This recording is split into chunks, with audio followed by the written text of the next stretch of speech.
KLHK, Kementerian Lingkungan Hidup dan Kehutanan mempunyai program khususnya pembuatan bibit di Indonesia itu di persamaan permanen namanya. Jadi di seluruh Indonesia ada 57 unit termasuk di Kalimantan Timur ini. Untuk di Kalimantan Timur ini letaknya di kilometer 47 Jalan Soekarno-Hatta, Samarinda Balikpapan. Kebetulan di lokasinya di depan Kelurahan Bukit Merdeka, makanya kita katakan di sini persamaan permanen Bukit Merdeka, di bawah PT Pusat, yaitu Balai Pengelolaan Daerah Aliran Sungai dan Hutan Lindung Mahakam Berau, yang kantornya kita di Ring Road 3 Samarinda, Pak ya. Jadi program utamanya kita ini menyiapkan bibit berkualitas di persamaan kita ini. Persamaan ini pertama kita bangun 2011 dan produksi 2012 sudah mulai produksi. Dan setiap tahunnya kita produksi 1 juta batang. Iya, 1 juta batang. Dan itu bibitnya pun kita gratiskan kepada seluruh masyarakat yang membutuhkan. Siapa saja yang datang, dengan syarat fotokopi KTP saja kita bisa melayani 25 batang. Jadi kepada ibu-ibu, bapak-bapak yang membutuhkan bibit gratis, buah-buah maupun kayu-kayuan kita siapkan di sini. Jadi setiap tahun kita siapkan. Jenis-jenis yang ada bibit di sini ada sekitar 30 jenis. Luas lokasi kita di sini sekitar kurang lebih 2 hektar, Ibu ya. Kita ada 2 hektar. Jadi ada beberapa blok, sampai 6 blok. Ini blok 1, blok 2, blok 3. Itu semuanya ada tanaman ya. Bisa kita lihat nanti tanaman-tanaman yang ada di sana. Sekali lagi kami sampaikan pada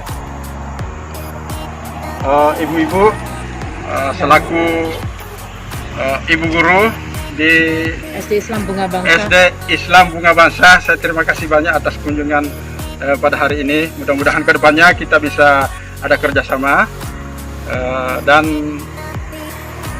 ketika sekolah siapa saja yang datang minta bibit, kami akan senantiasa untuk melayani.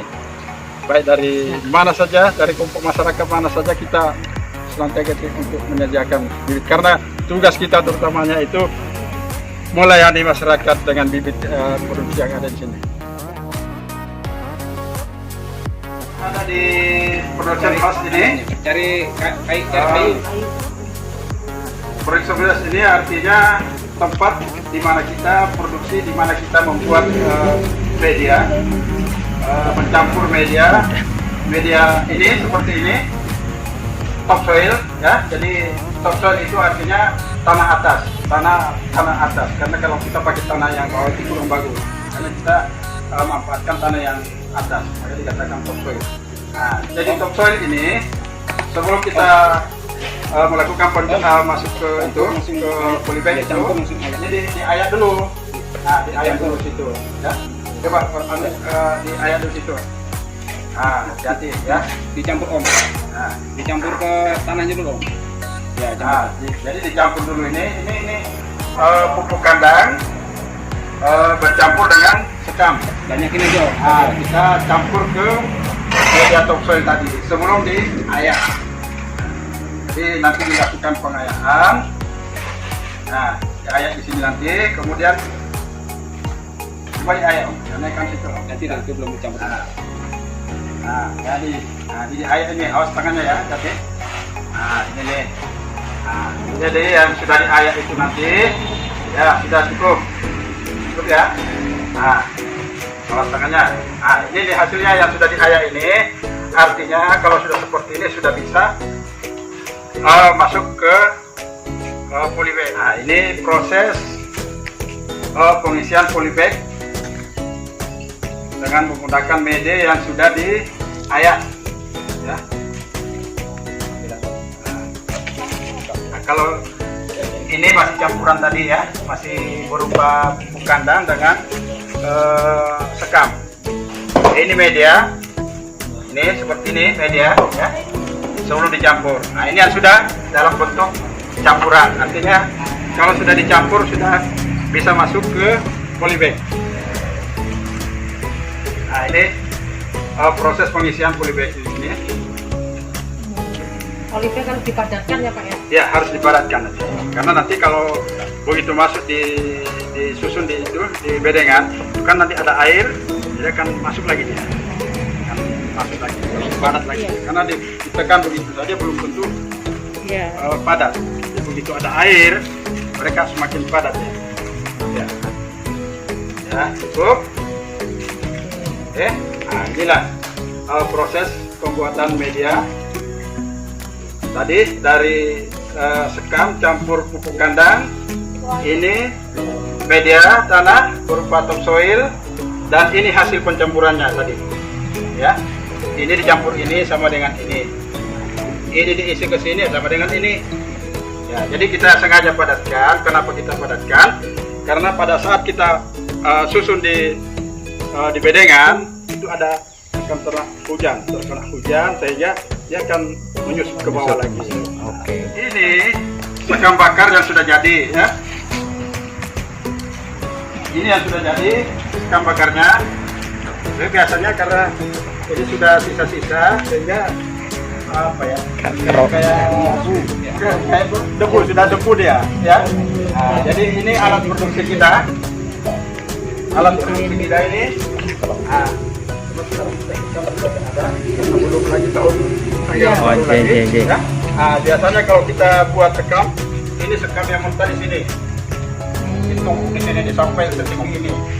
Kemudian ini kita masukkan kayu yang sudah ada apinya, nyala aja terus. Mereka di sini yang hangus itu kita harus ambil diaduk. Diaduk. Biar sama kayak dipanggang gitu ya Pak ya? Iya, seperti itu. Jadi ngasap terus, ini apinya jalan terus.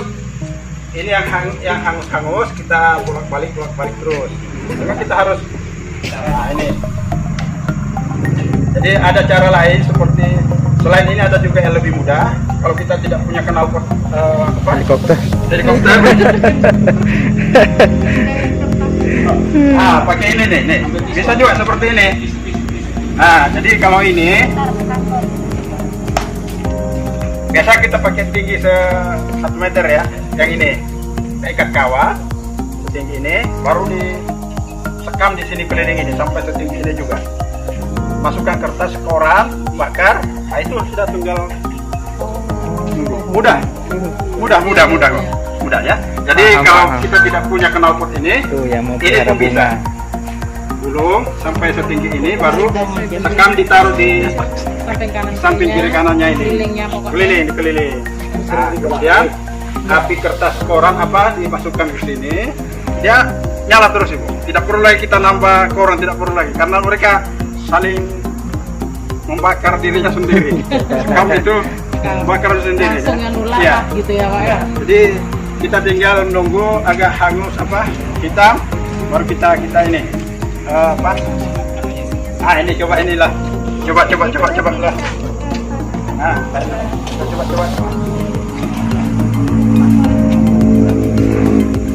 Siapkan korek. Nah, itu masukkan di situ. Mudah sekali. Kalau kita sudah berhasil, seperti ini. Ini sekam nih Bu ya. Sekam ya Pak ya. Anggap sekam ini ya. Ya. Masukkan ininya, kertasnya. Korek.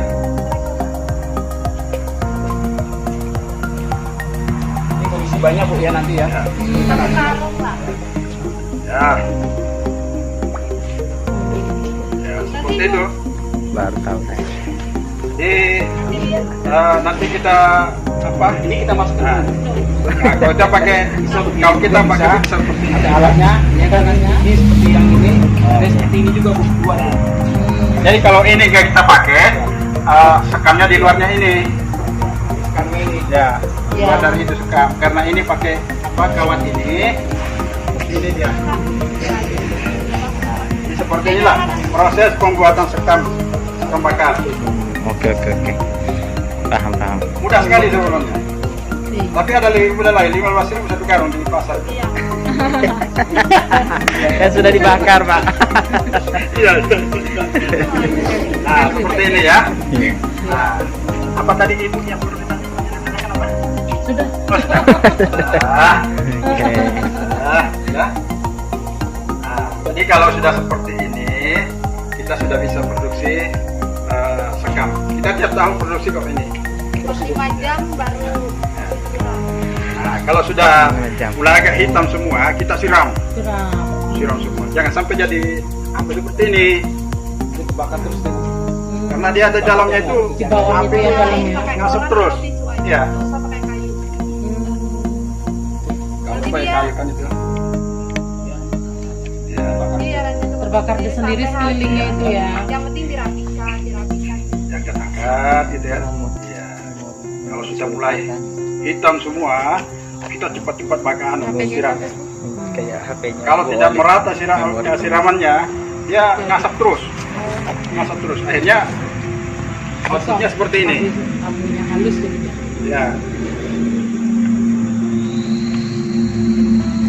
Terus ini barangkali yang bisa kita sampaikan hari ini, sesi ini.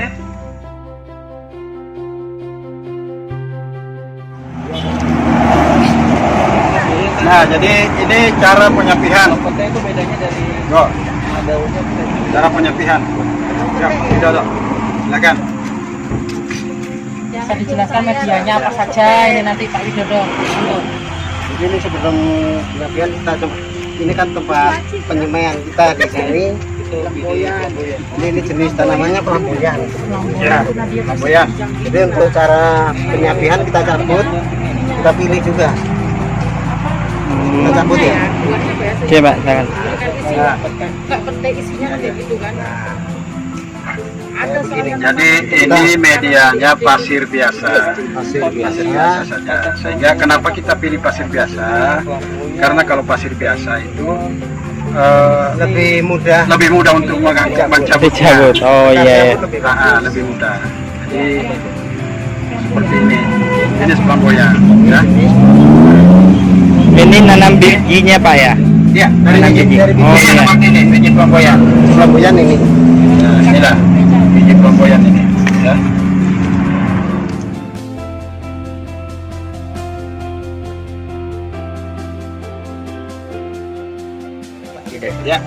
Ya, jadi seperti ini cara menyusun polybag yang sudah diisi tadi.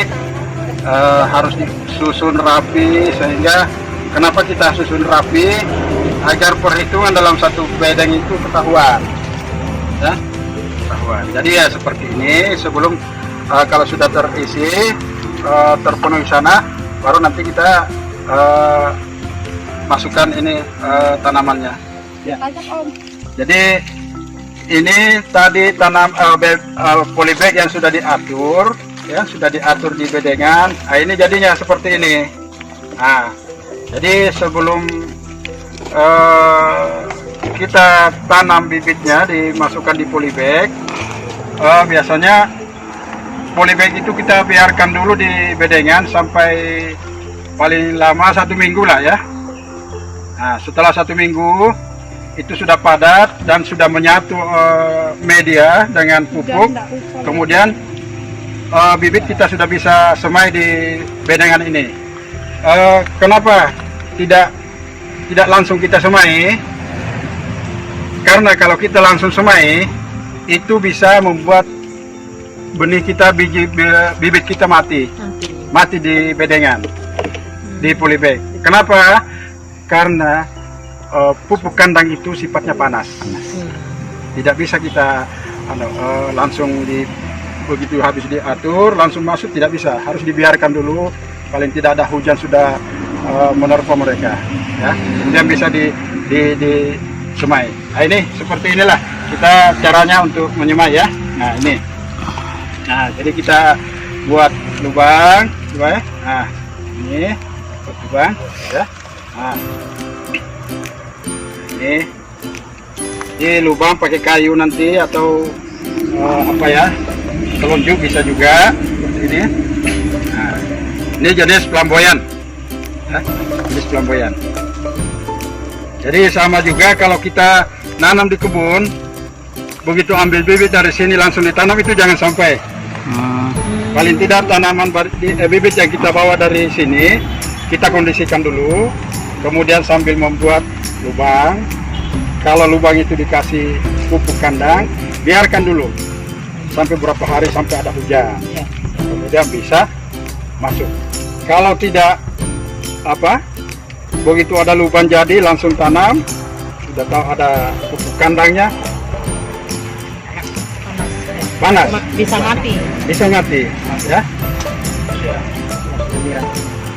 Nah, itu, oke, jadi ini proses penyemaian bibit.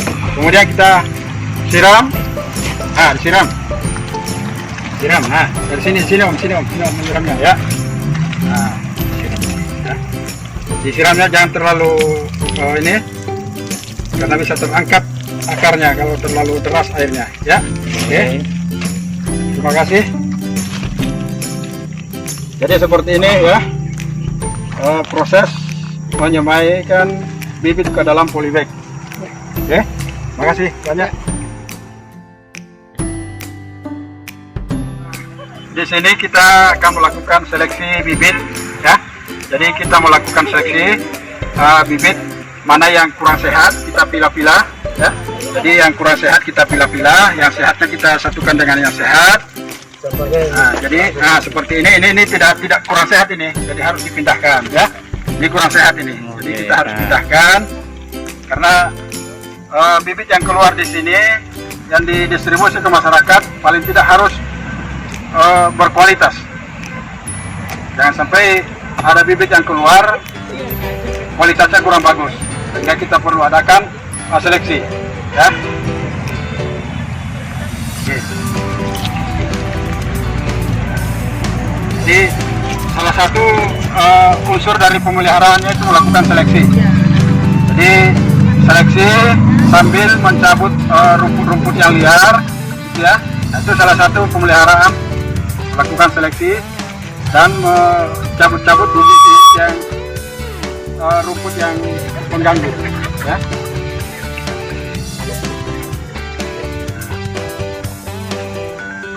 Nah, kalau yang seperti itu di belakang itu udah siap distribusi itu mas. Nah, sudah di atas itu. Yang ini, Pak. Siap itu. Yang ini, Pak. Ya. Nah, ini sudah siap didistribusi ke masyarakat.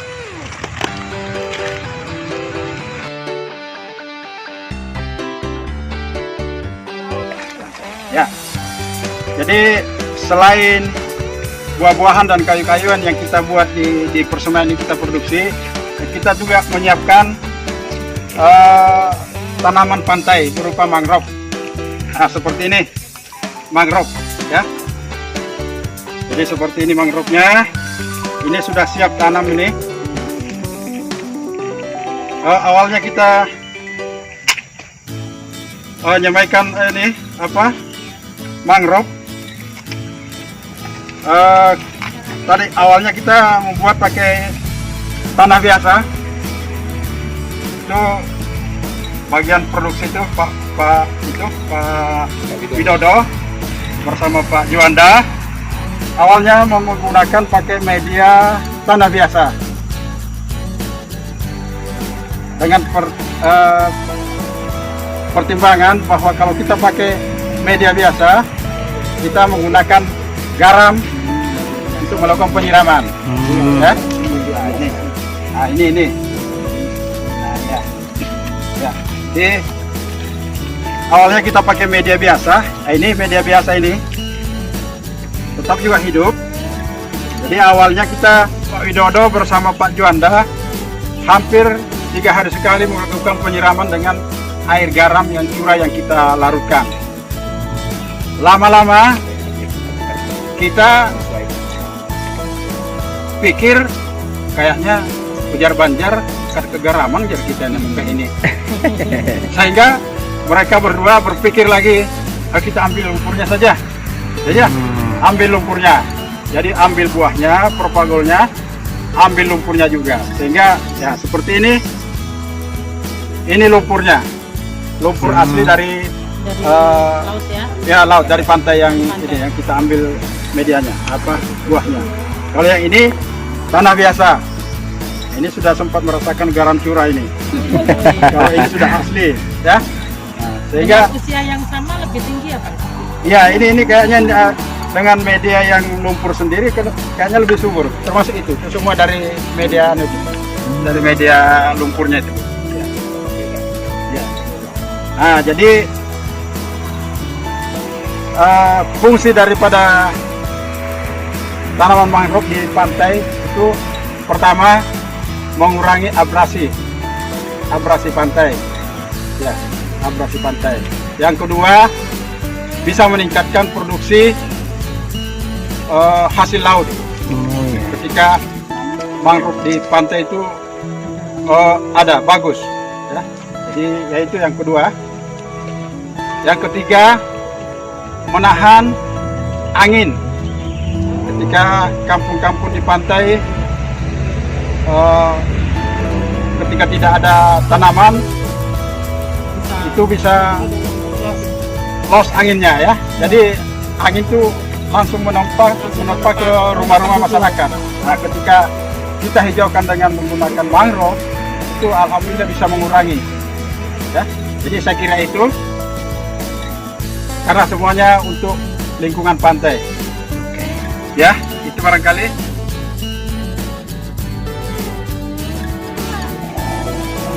Jadi proses penyiraman dengan menggunakan ini sprinkler seperti ini. Jadi ya ini namanya sprinkler ini.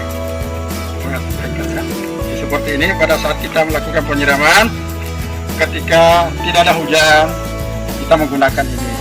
Nah, jadi pada saat tidak ada hujan kita gunakan ini. Ya, seperti ini.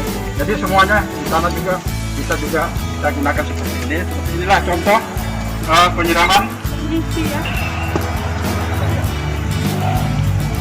Inilah. Jadi sumber air kita yang ada di sana ada dua, satu pakai sumur bor dan satu pakai sumur biasa.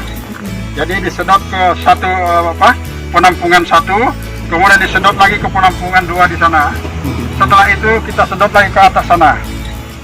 Itu yang ada tandon itu. Kemudian baru bisa kita salurkan di sini. Karena kadang-kadang ngomel ke saya juga, Bu, yang dikasih air jelek, Pak. Ngerti juga ya? Ya, inilah ulin. Kayu endemik Kalimantan. Ulin. Beda ya Pak? Sama? Ya, ini ulin. Kalau ini ya sama-sama. Ini yang paling tinggi. Kita sudah 3 kali ganti polybag. Umurnya sudah 8 tahun. Ini 8 8 tahun segitu. Ya Allah. Bagaimana yang bikin papan itu? Ini 8 tahun, Pak. 8 tahun itu. Masya Allah. Ya. Papan gini langsung sentang. Nah ya itulah. Jadi sampai jadi papan itu, kita bayangin ini dia aja 8 tahun umurnya. Ya. Makanya kita tidak ngembangkan banyak-banyak karena masyarakat juga tidak begitu banyak. Tidak, karena mereka tahu nanam ulin itu nunggu sampai kapan. Mereka milih buah. Iya. Itu ditanam daripada ulin. Tapi tidak salahnya kan? Artinya kami siapkan di sini sebagai edukasi bagi yang datang untuk bertanya-tanya. Oke. Ini jenis tanaman ini namanya Agatis. atau damar biasa. Oh, Damar. iya. Ini tanaman biasa di pinggir-pinggir jalan, di taman, ini bungur. Umur. Oke. Ini hampir mirip sama mangga, tapi jenis buahnya kasturi. Kastur. Bibitnya dari Banjar. Ya. Kalau ini jenis pohon meranti kuning. Meranti. Pohon punyaan Kalimantan punya ini juga. Oh, putih atau hitam.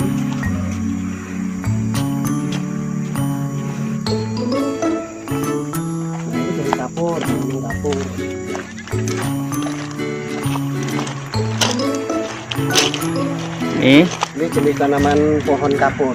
kapur, Ya. Kawang. tengkawang. Kawang. Oke. Apa jenisnya apa yang hitam? Nyatu hitam.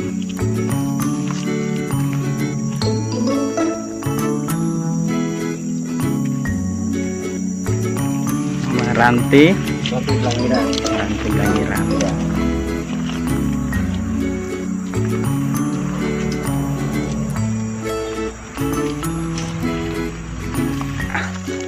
Ini jenis tanaman nyato putih. Nyatu putih. Ya.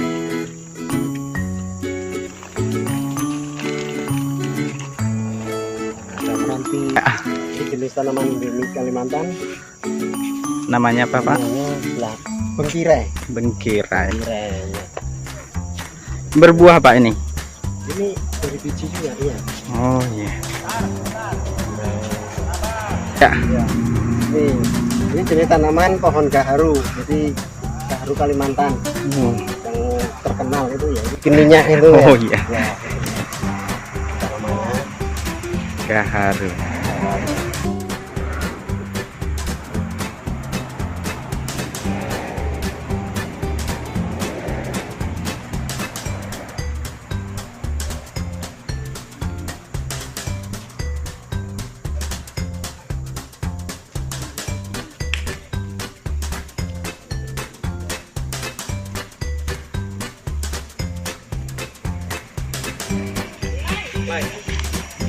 Lai bagus nih Bu. Lah bagus Pak. Saya dari Medan. Bisa berbunga aja bagus mantap. Tahu lagi ketemu. Wah, sudah.